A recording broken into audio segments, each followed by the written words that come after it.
번째 시간입니다. 그리고 오늘 이 시간엔 요한 1서, 2서, 3서 그리고 유다서를 간략히 살펴보겠습니다.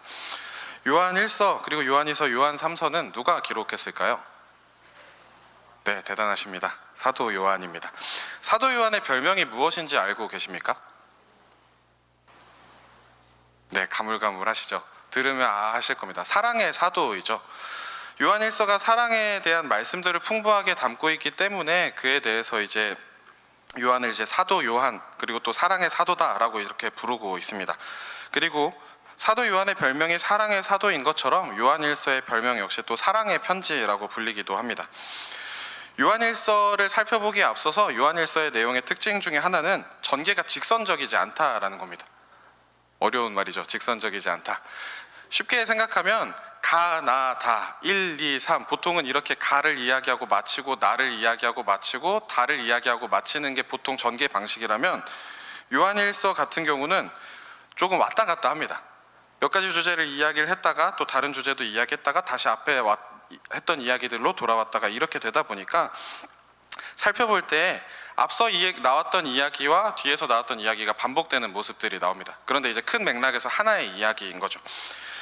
그런 요한 1서를 분류를 해보자면 기록 목적을 크게 세 가지로 분류할 수 있습니다.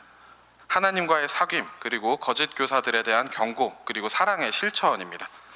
먼저 하나님과의 사귐을 살펴보면 요한은 편지를 받는 이들이 하나님과 지속적인 관계를 통해서, 지속적인 교제를 통해서 내주하시는 하나님에 대한 분명한 확신을 갖고 있기를 원했습니다. 그리고 그러한 맥락에서 요한은 하나님을 정말로 믿는 신자라면, 하나님을 정말로 온전하게 교제하고 참된 사귐을 가지고 있는 신자라면 그들의 삶에 나타나는 두 가지 증거에 대해서 이야기하는 거죠. 그 첫 번째 증거는 성육신과 십자가의 대속적 죽음에 대한 바른 고백이 있어야 한다입니다. 어렵게 써놨지만 예수님의 성육신을 믿고 예수님의 십자가를 올바르게 믿고 고백해야 된다라는 거죠. 요한 1서 1장 1절에서 3절을 함께 읽겠습니다. 태초부터 있는 생명의 말씀에 관하여는 우리가 들은 바요 눈으로 본 바요 자세히 보고 우리의 손으로 만진 바라. 이 생명이 나타내신 바 된지라. 이 영원한 생명을 우리가 보았고 증언하여 너희에게 전하노니 이는 아버지와 함께 계시다가 우리에게 나타내신 바 된 이시니라. 우리가 보고 들은 바를 너희에게도 전함은 너희로 우리와 사귐이 있게 하려 함이니 우리의 사귐은 아버지와 그의 아들 예수 그리스도와 더불어 누림이라. 태초부터 있던 생명의 말씀이 우리에게 나타내신 바 되었다. 예수님에 대한 말씀입니다. 태초부터 계셨던 성자 예수님이 성부 하나님과 함께 계시다가 이 세상에 성육신 하셨다라는 것을 말하고 있습니다. 오늘날 성경을 읽는 독자의 입장에서 이 이야기가 참 의아할 수 있습니다. 당연한 이야기인데 왜 굳이 이렇게 길게 써놓았나? 예수님을 믿는 거면 믿는 게 당연한 거지 그걸 왜 굳이 강조하고 있나? 라고 생각할 수도 있죠. 왜 그렇게 강조하고 있냐면 지난주 베드로 전후서 그리고 그 전에 서신들에서도 다루었던 것처럼 이때 교회 내에 많은 거짓 교사들이 있었기 때문입니다. 거짓 교사, 바꿔서 말하면 이단들이 많이 있었다라는 거죠. 2장 27절, 28절을 보면 너희가 주께 받은 바 기름 부음이 너희 안에 거하나니 아무도 너희를 가르칠 필요가 없고 오직 그의 기름 부음이 모든 것을 너희에게 가르치며 또 참되고 거짓이 없으니 너희를 가르치신 그대로 주 안에 거하라. 자녀들아 이제 그의 안에 거하라. 이는 주께서 나타내신 바 되면 그가 강림하실 때에 우리로 담대함을 얻어 그 앞에서 부끄럽지 않게 하려 함이라. 아무도 너희를 가르칠 필요가 없다. 너희를 가르치신 그대로 주 안에 거하라.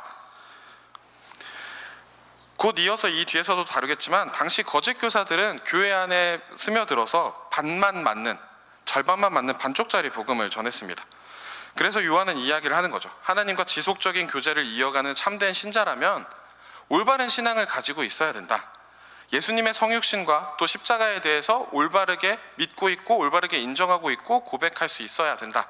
그래야만 참된 신자다라고 강조하는 거죠. 만약에 그것을 믿지 않고 고백하지 못한다면 참된 신자가 아니다 라고 강조하고 있습니다. 왜 이걸 강조할까요? 거짓 교사들은 이걸 인정하지 않았기 때문인 거죠.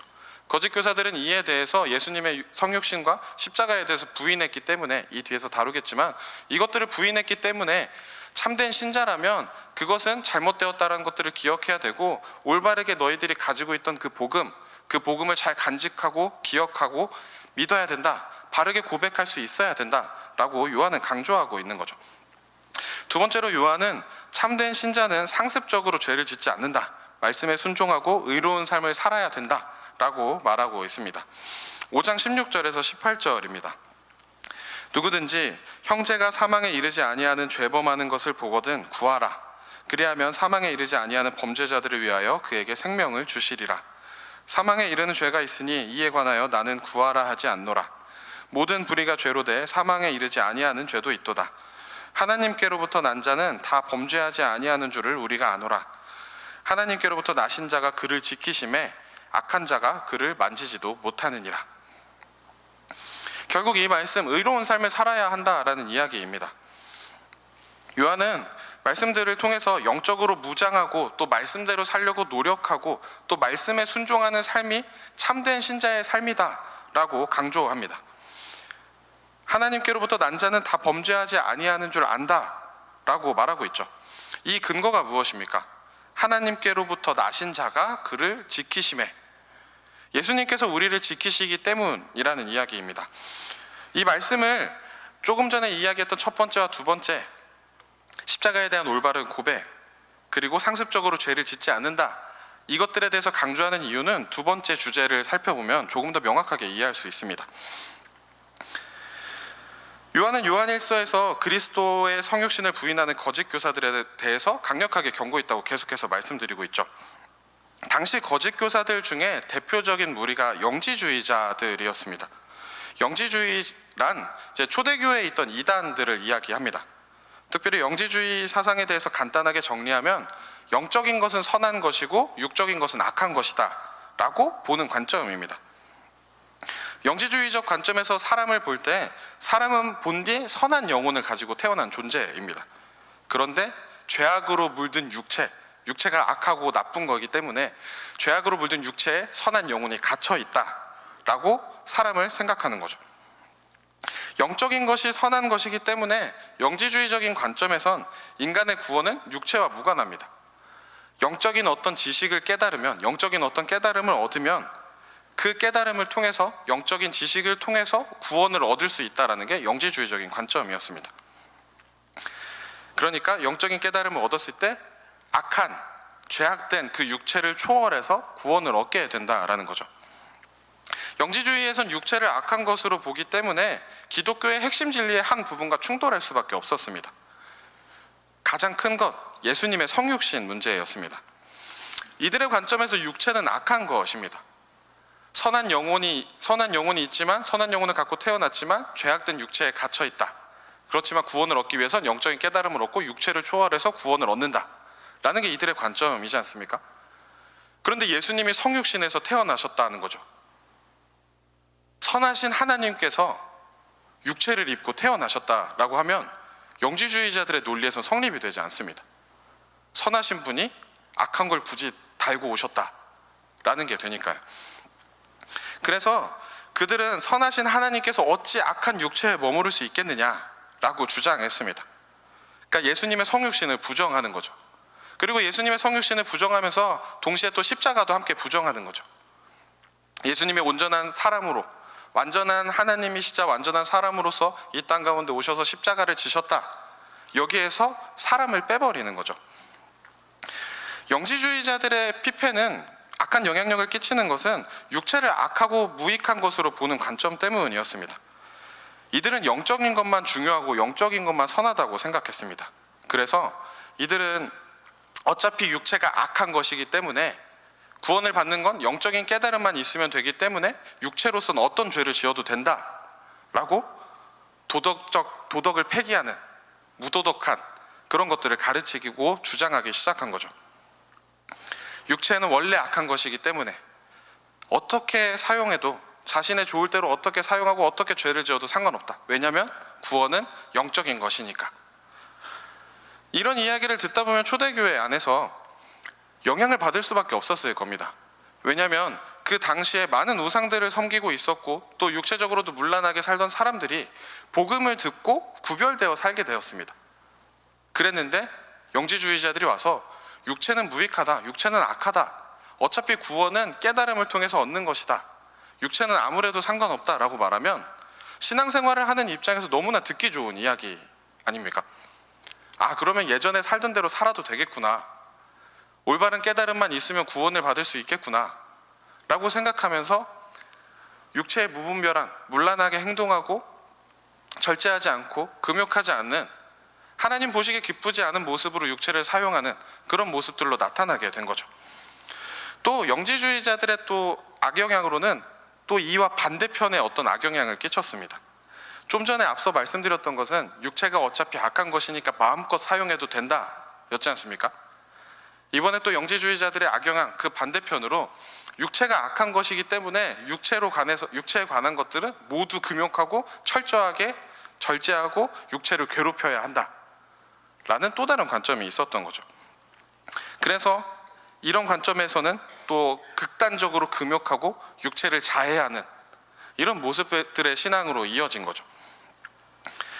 이에 대해서 요한은 이런 영지주의자들, 이런 이단들이 교회 안에서 스며들고 가르치고 있는 현실에 대해서 거짓 교사들의 가르침에 귀 기울여서는 안 된다라고 가르치고 강조하고 있습니다. 앞서서 첫 번째, 하나님과 교제하는 참된 신자라면 예수님의 성육신과 십자가의 그 죽음에 대한 올바른 고백이 있어야 된다라고 이야기했었죠.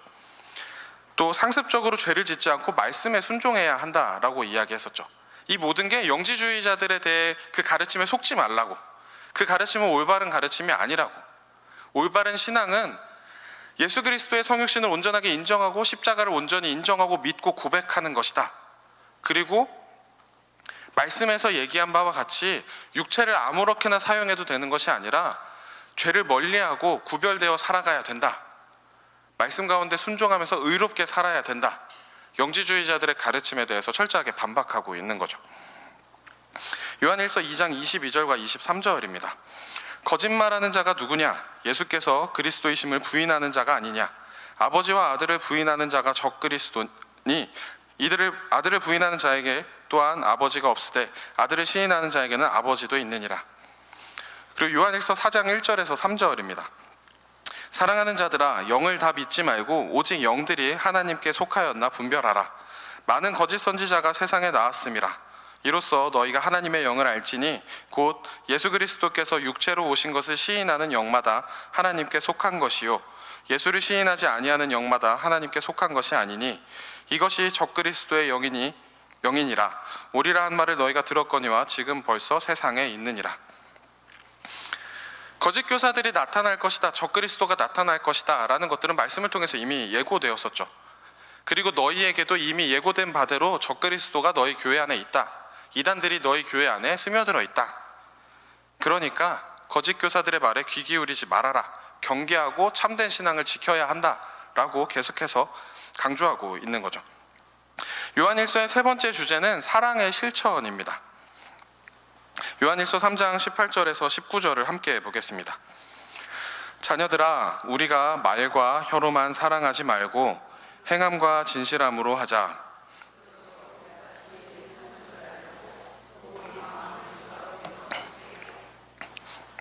요한은 사랑을 할 때 말과 혀로만 하지 말고 행함과 진실함으로 해야 된다라고 강조합니다.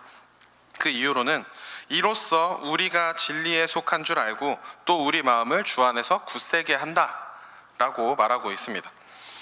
우리가 행함과 진실함으로 사랑을 실천할 때 그 사랑의 실천을 통해서 우리가 빛에 속하고 생명에 속하였다는 것을 우리 스스로도 알고 남들도 알 수 있다라는 것입니다. 우리가 하나님에 대해서 참 많이 표현하는 것 중에 하나가 사랑의 하나님이라는 고백이죠.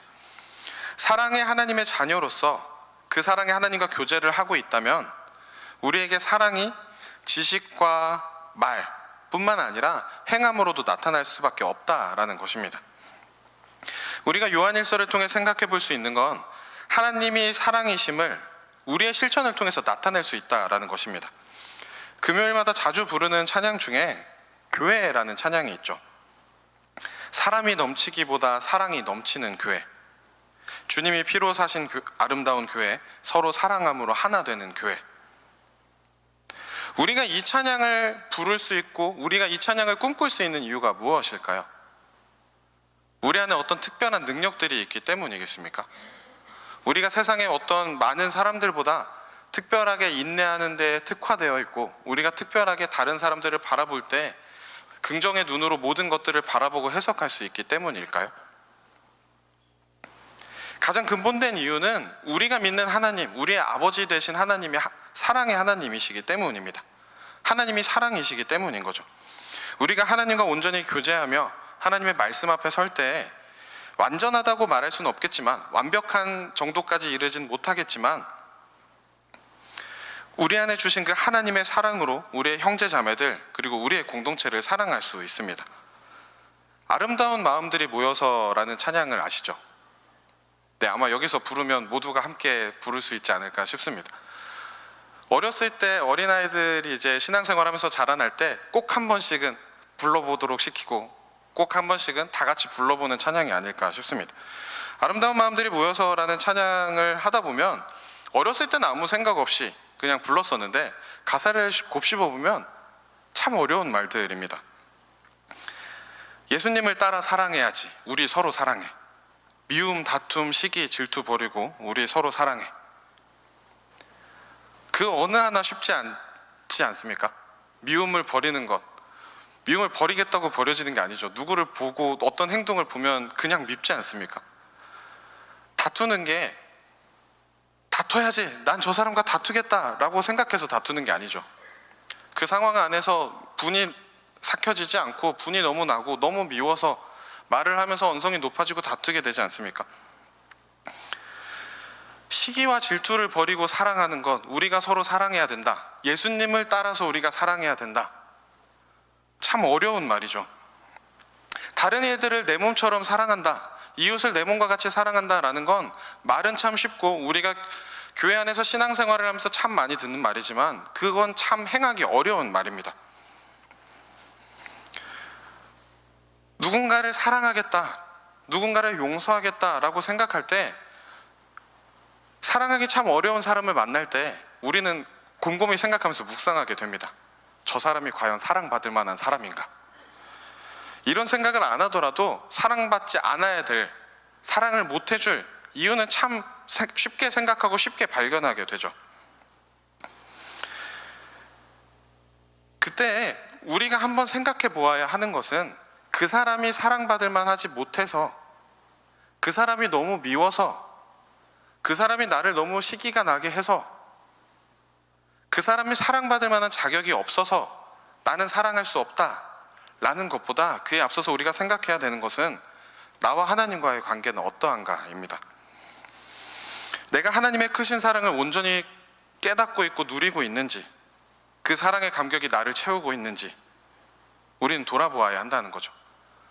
요한일서에서 우리에게 말합니다. 하나님과 교제하는 자는 서로 사랑함으로 나타내야 된다고, 사랑을 실천해야 된다라고 이야기하죠.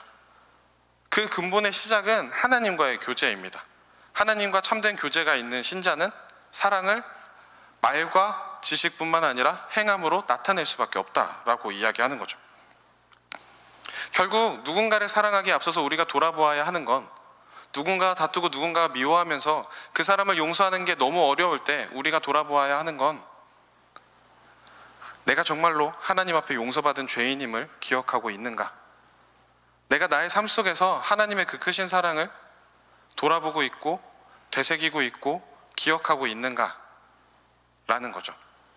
우리가 하나님의 사랑을 온전하게 깨달을 때 나조차도 용서하신 그 하나님이 나에게 주신 사랑으로 내가 용서받았기 때문에 다른 누군가를 한 번이라도 더 용서하려고 노력하고 사랑할 수 있다라는 거죠. 물론 이렇게 말하면서도 사랑이라는 게 참 어렵다는 것을 저도 알고 있고 여러분들도 알고 있습니다. 그럼 우리가 어떤 소망을 갖고 누군가를 사랑하겠다고 실천하겠다라고 생각할 수 있을까요? 그 사랑의 실천은 결국에 시작이 하나님이시고 하나님이 돕고 계시기 때문입니다. 우리는 부족하지만, 우리는 참 많이 넘어지지만 사랑을 실천하겠다라고 수없이 다짐하면서도 여전히 다투고 있고 여전히 싸우고 있고 여전히 미워하고 있는 우리이지만 하나님께서 우리와 함께 하시기 때문에, 하나님께서 우리를 돌보시고 계시기 때문에, 그리고 그 마음을 주시는 분이 하나님이시고 포기하지 않도록 하시는 분도 하나님이시기 때문에 우리는 끝까지 포기하지 않고 기도하면서 주님의 도우심을 구하면서 노력하며 나아가야 한다라는 것입니다. 우리가 하나님과의 교제를 바로 세워나갈 때 주님께서 우리에게 포기하지 않도록 힘을 주시고 인내할 수 있도록 주님의 사랑과 은혜로 채워주실 줄 믿습니다. 그리고 사랑 가운데 실패한다 할지라도 누군가를 품고 용서하고 잘 지내보려고 하는 것에 실패하고 넘어진다 할지라도 주님께서 새롭게 일어설 힘을 주시고 새롭게 또 회복할 수 있도록 환경을 이끌어 가실 줄 믿습니다. 우리가 그 가운데 기도하며 나아갈 수 있고 또 기도하며 순종할 수 있기를 간절히 소망합니다. 이어서 요한 2서와 요한 3서입니다. 요한 2서와 요한 3서 역시 요한 1서의 주제들과 연결됩니다. 요한 2서 같은 경우엔 거짓 교사들에 대한 경계, 그리고 요한 3서는 교회 안에서의 사랑의 실천을 이야기하고 있습니다. 앞서 말했던 것처럼 많은 교회의 거짓 교사들, 우리식으로 표현하면 이단들이 참 많았기에 요한 2서는 그 이단들에 대해서 경계해야 한다라고 강조합니다. 요한 2서 1장 7절부터 11절입니다. 미혹하는 자가 세상에 많이 나왔나니 이는 예수 그리스도께서 육체로 오심을 부인하는 자라. 이런 자가 미혹하는 자요 적그리스도니 너희는 스스로 삼가 우리가 일한 것을 잃지 말고 오직 온전한 상을 받으라. 지나쳐 그리스도의 교훈 안에 거하지 아니하는 자는 다 하나님을 모시지 못하되 교훈 안에 거하는 그 사람은 아버지와 아들을 모시느니라. 누구든지 이 교훈을 가지지 않고 너희에게 나아가거든 그를 집에 들이지도 말고 인사도 하지 말라. 그에게 인사하는 자는 그 악한 일에 참여하는 자임이라. 요한2서의 특징이라면 거짓 교사들을 경계하고 분별했다면 그들과의 교제 자체를 단호하게 끊어버리라고 강조하고 있다는 점입니다. 청년들에게 매우 중요하게 강조해야 되는 것 중에 하나가 이단이죠. 그리고 매우 중요하게 강조하고 있습니다. 그러면서 이단에 대해 교육하면서 꼭 덧붙이는 말이 있습니다. 이걸 가르치는 건 이단들과 나가서 싸우라는 이야기가 아니라 이단들을 경계하라는 이야기고 교제하지 말라는 이야기다. 가끔 청년들 중에 이단들의 어떤 이단에 대한 교육을 받고 나면 호승심이 있는 친구들이 있습니다. 얼마 전에 했던 이단 세미나 신천지에 대한 특강을 들었다면 이제 신천지랑 만나서 한번 해봐야겠다. 지하철에서 만나면 내가 한번 부딪혀서 이겨봐야겠다 라는 호승심이 있는 거죠. 그 친구들에게 늘 이야기합니다. 너는 가면 질 것 같으니까 꼭 하지 말라고. 어설프게 접근해서 이야기하지 말고 어설프게 접근해서 패배하고 망신을 당하지 말고 그냥 조용히 신앙생활을 열심히 하라고 이야기를 합니다. 물론 이렇게 이야기하는 이유는 그 청년이 아는 것이 없고 그 청년이 부족해서가 아닙니다. 이단과의 교제를 하지 말아야 된다라는 거죠. 의외로 적지 않은 사람들이 이단과 대항해 보겠다고, 내가 이단을 설득해보고 내가 이단을 성경의 지식으로 이겨보겠다라고 접근하고 대화하다가 이단으로 넘어가곤 합니다.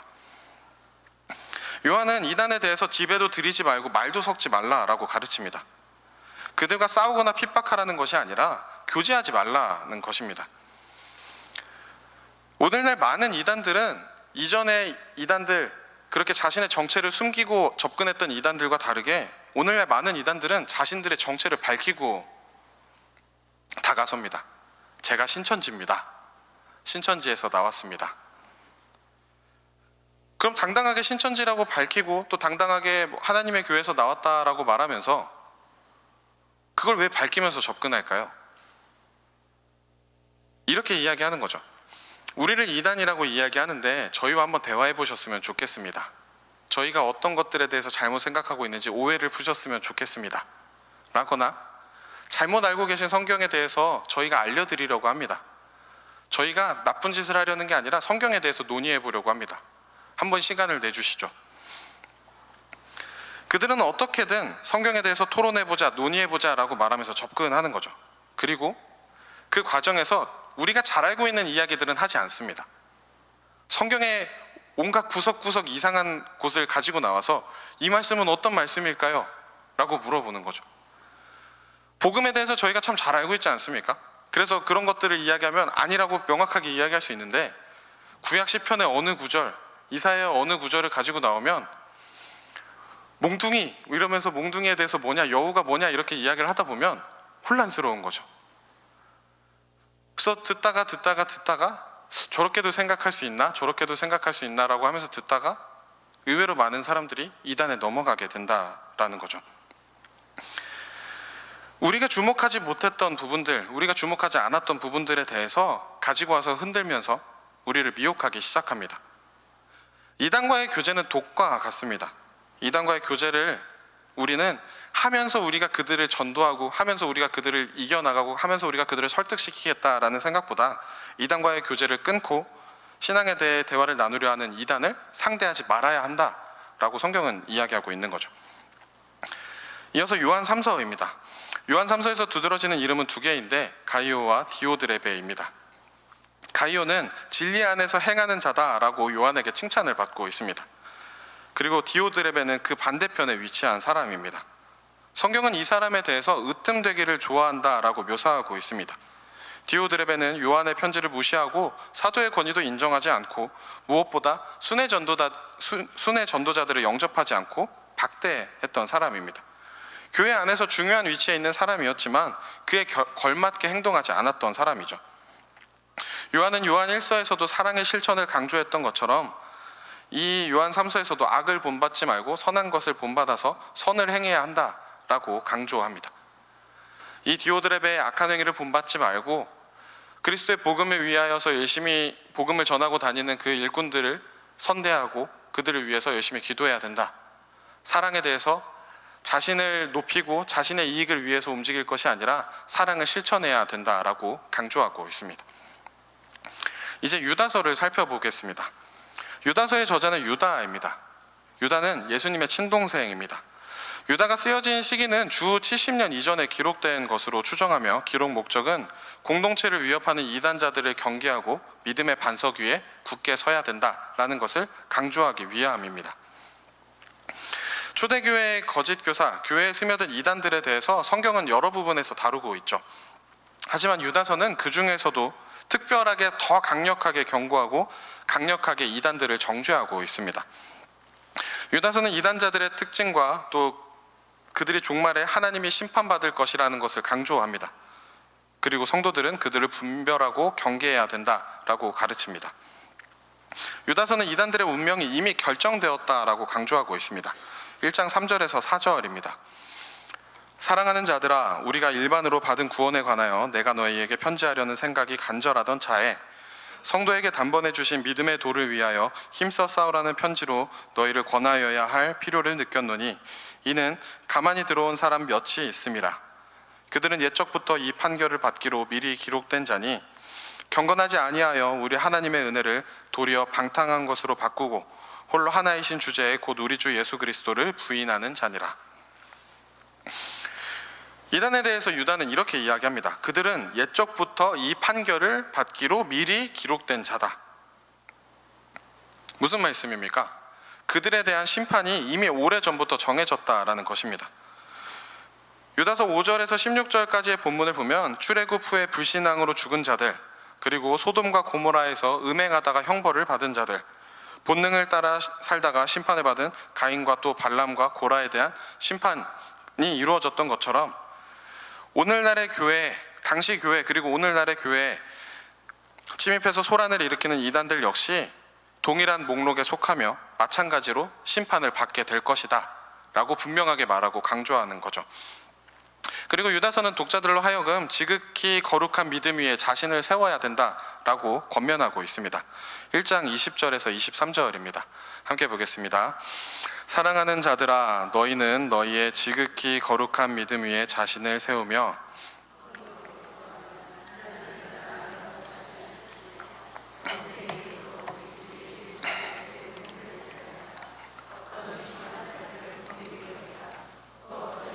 불에서 끌어내어 구원하라.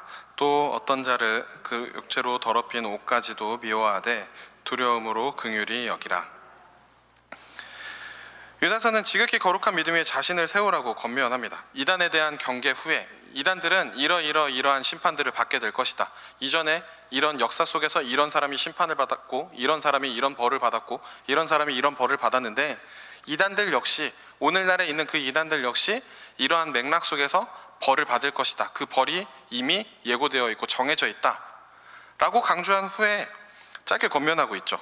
지극히 거룩한 믿음 위에 자신을 세우라. 성령으로 기도하라. 하나님의 사랑 안에서 자신을 지키라. 예수 그리스도의 긍휼을 기다리라. 유다서 1장 3절에서 사랑하는 자들아 우리가 일반으로 받은 구원에 관하여 너희에게 편지하려는 생각이 간절하던 차에 성도에게 단번에 주신 믿음의 도를 위하여 힘써 싸우라는 편지로 너희를 권하여야 할 필요를 느꼈노니, 유다는 그 믿음에 대해서 거룩한 믿음 위에 자신을 세워야 한다라고 했을 때 그 믿음이 주님이 단번에 주신, 우리에게 단번에 주신 믿음이라고 강조합니다. 유다의 권면은 너희가 이러이러한 게 부족해서 너희가 이단들에게 흔들리는 것이다. 너희가 이런 것들을 더 채워야 된다. 너희가 이런 것들을 더 기억해야 한다 라고 말하고 있는 게 아닙니다. 너희가 받은 것은 이미 충분하다. 이미 주님께서 그 주신 믿음, 그 안에서 너희가 가지고 있는 것을 지키고 가지고 있는 것을 통해서 분별해야 된다라고 강조하는 거죠. 이단들의 등장과 거짓 또한 미리 예고된 것이라고 유다는 말하고 있습니다. 사랑하는 자들아 너희는 우리 주 예수 그리스도의 사도들이 미리 한 말을 기억하라. 유다서 17절입니다. 이단들의 등장과 위기 역시 말씀을 통해 이미 예고되었다는 거죠. 요한 1서, 요한 2서, 요한 3서 그리고 유다서를 보면서 반복해서 이야기되고 있는 내용들, 이단들을 경계해야 된다라는 내용입니다. 이 역시 오늘날 우리에게 동일하게 적용됩니다. 이단이 참 많고 세상은 점점 악해져 간다라고 우리는 말합니다.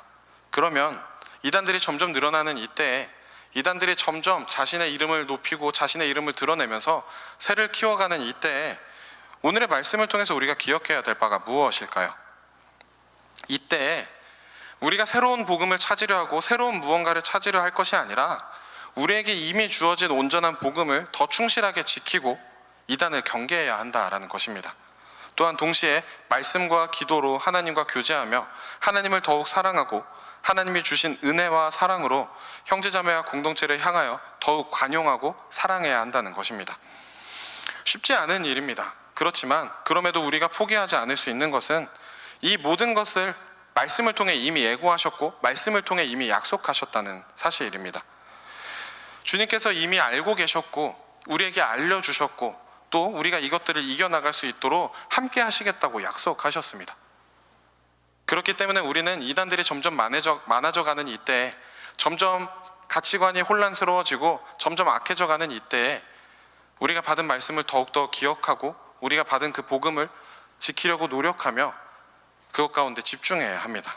그리고 그 말씀을 통하여 이단들을 경계해야 합니다. 하나님을 사랑하고 말과 지식으로 그리고 행함으로 사랑을 실천하는 우리 대성교회 되기를 간절히 소망합니다. 또 이단을 경계하며 믿음 안에 굳건히 서는 우리 대성교회 되기를 간절히 소망합니다. 말씀을 통하여서 말씀을 가까이 하며 말씀을 읽고 들으며 또 기도하며 하나님과의 교제를 누리고 또 하나님을 사랑하고 그 하나님을 사랑하는 그 과정들 속에서 주님께서 주신 은혜와 사랑으로 공동체를 바라보고 사랑을 실천하면서 하나님의 사랑이 무엇인지를 나타내고 또 주님께서 이미 우리에게 주신 그 복음을 붙잡고 우리를 흔들려고 하고 우리를 넘어뜨리려고 하는 그 이단들의 미혹에 넘어가지 않고 속지 않고 철저하게 경계하며 올바른 신앙을 지켜나가며 이 땅 가운데 이 지역사회 가운데 하나님의 은혜와 하나님의 사랑을 그리고 올바른 하나님의 복음을 전하는 우리 대성교회 될 수 있기를 그리고 저와 여러분이 될 수 있기를 주님의 이름으로 축복합니다. 기도하겠습니다.